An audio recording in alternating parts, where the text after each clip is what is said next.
Om Namaste. ¿Es posible ser cristiano, católico o protestante y seguir los principios del Bhagavad Gita? Para responder a esta pregunta, habría que hacer un profundo estudio comparado entre cristianismo e hinduismo. Y este no es el objetivo de esta reflexión. Dada la inmensidad del Nuevo y el Antiguo Testamento y la casi infinidad de los textos sagrados hinduistas, los Vedas, el Ramayana, el Mahabharata, he preferido basarme resumidamente en 4 o 5 puntos que vamos a analizar muy por encima. Sobre todo desde un respeto a ambas religiones y respeto absoluto. Aún así, sigue siendo casi imposible contestar a esta pregunta. He preparado una serie de vídeos y vamos a analizar temas, pues por ejemplo, que son dos religiones monoteístas, temas como la reencarnación o el karma, que pueden ser susceptibles de interpretar de diferentes maneras. La reencarnación, desde luego, no es adaptada al cristianismo. Luego, la necesidad de desarrollar un espíritu de asimilación y admiración mutua entre ambas religiones, sobre la figura de los profetas en ambas religiones, sobre la visión dualista y no dualista, y luego intentaremos muy brevemente comparar las enseñanzas del Gita, del Bhagavad Gita, con los 10 mandamientos y el Sermón de la Montaña.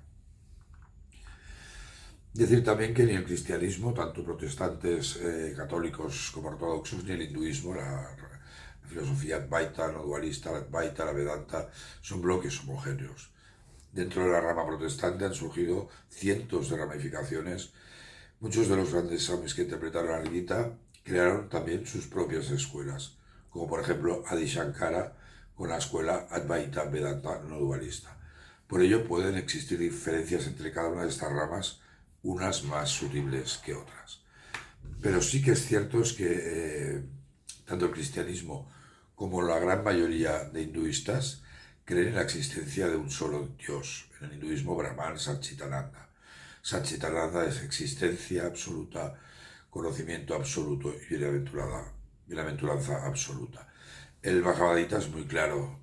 Hay un verso que dice: yo soy el origen y el fin del universo, no hay nada superior a mí.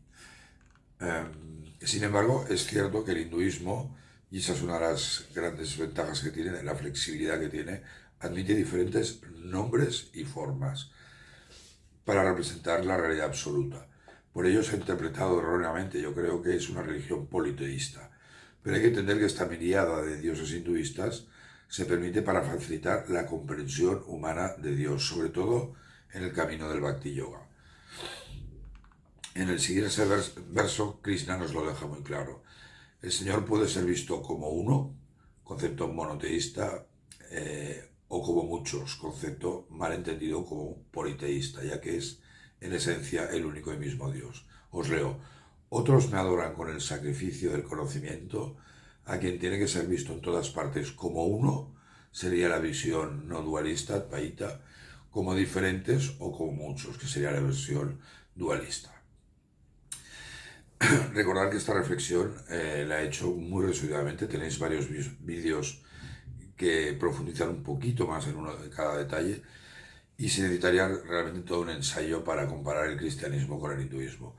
Pero espero de todo corazón que la sabiduría emanada del Bhagavad Gita puede servir a un cristiano o a un musulmán, igual que ha iluminado mi vida, sin dejar de ser cristiano. Creo firmemente que el cristianismo se sinergia perfectamente con el hinduismo y viceversa.